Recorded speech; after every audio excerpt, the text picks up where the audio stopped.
Papal conclave started today. They blew black smoke, so there won't be an election today, which leaves it wide open. So I've got a question for you.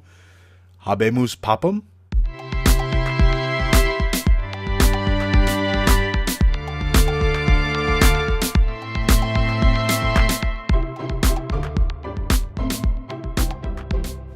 Welcome to Notes from the Pastor's Office. I'm Chris, and this week we're going to talk again about the Bible miniseries. Last week I spoke about how Mark Burnett and Roma Downey had sort of made a side project out of the fact that they're pushing biblical literacy in schools, specifically public schools, and that's an effort that I agree with for academic reasons and for others. And for that, you can watch the last episode of Notes from the Pastor's Office. This week is not going to be as glowing. I'm not going to be agreeing with Mark Burnett and Roma Downey like I did last week, because most of you, or some of you, or at least some of you, have heard about the episode that aired this past Sunday on the History Channel of the Bible miniseries, and it just this episode has showed sort of the problems with the Bible miniseries, and unless you pay attention to this stuff, you're not going to know that there's a problem, which is sort of the reason why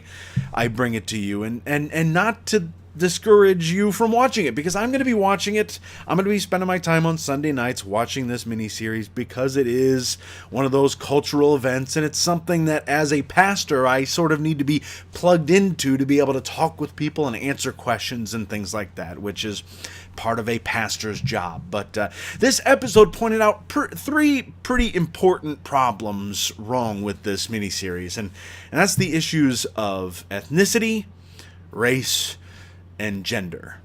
First, ethnicity, which is pretty obvious when you think of the Bible and when it was written and where it was written. They're not all white people. They're going to be people of Middle Eastern descent. They are going to have skin that is darker colored than mine, than, I'm guessing, more than likely yours. But I could have a few viewers that aren't, and to you, I welcome you to my podcast. Anyway, there's a problem with this, and this because all of the actors are white.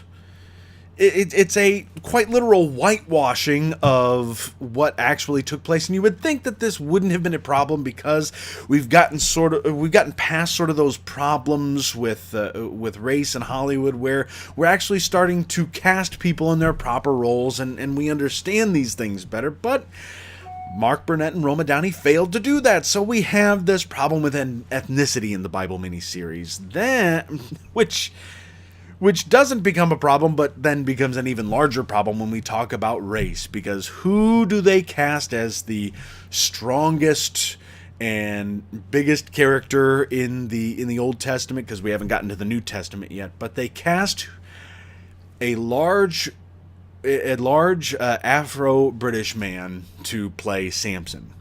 I mean, and you saw it. He was a big guy with a really horrible, really large, and really long dreadlock wig. It was horrible. The other thing about it was then you have him falling in love with these women who have been cast, these white women who have been cast, and then we have the white men upset at Samson for falling in love with the white women. Do you see the race problem in there? It's falling into old stereotypes, and as this one blogger I was reading, her name is Will Gaffney. She is a biblical scholar and an Episcopal priest. She writes this of the Bible and Samson thing. By transforming all of the Afro-Asiatic Israelites into white people, simply, she says, casting an Afro-British actor as Samson stages a lynching propaganda piece that the Klan would be proud of under the cover of the Bible and diversity. So you see, there is a problem here, and unfortunately, we had with ethnicity and race, that it's been a problem with the it casts doubts on what else might be wrong with this Bible miniseries, and those two things ignore one other thing altogether: the gender problems in this miniseries. The gender problems being that the Bible is a very androcentric and patriarch, and I have to give a lot of credit to this blogger, Will Gaffney. Find her on Twitter at Will Gaffney, WILGAFNEY. Find her. From what I've said, I've just been introduced to her today, but I find her stuff fantastic. But she points out that the Bible is a very androcentric and patriarchal book. It's very man-centered. So when you have the stories like Deborah and Ruth and all of these other strong female figures, especially in the Old Testament, those stories you'd think would have popped out, and the producers would have thought to put one of those in, but no. Any strong female figure story from the Bible has been tossed. There's no mention of it. And then we have Lot's wife being turned into a pillar of salt.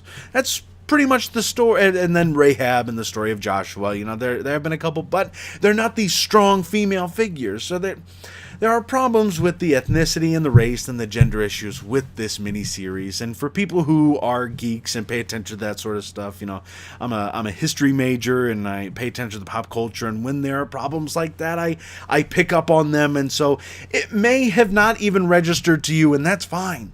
But it registered with me, and that's not going to stop me from watching it. And I hope it doesn't stop you from watching it too, because we're going to get to some really interesting stuff coming up this week as we start to get into the New Testament. So for Notes from the Pastor's Office, I'm Chris Tiedeman. Find me on Facebook. You can follow me on Twitter at ICanHasGospel, gospel spelled with a Z. And as always, you can find me on my blog, notesfromthepastorsoffice.com. Thank you for watching. We'll see you next time.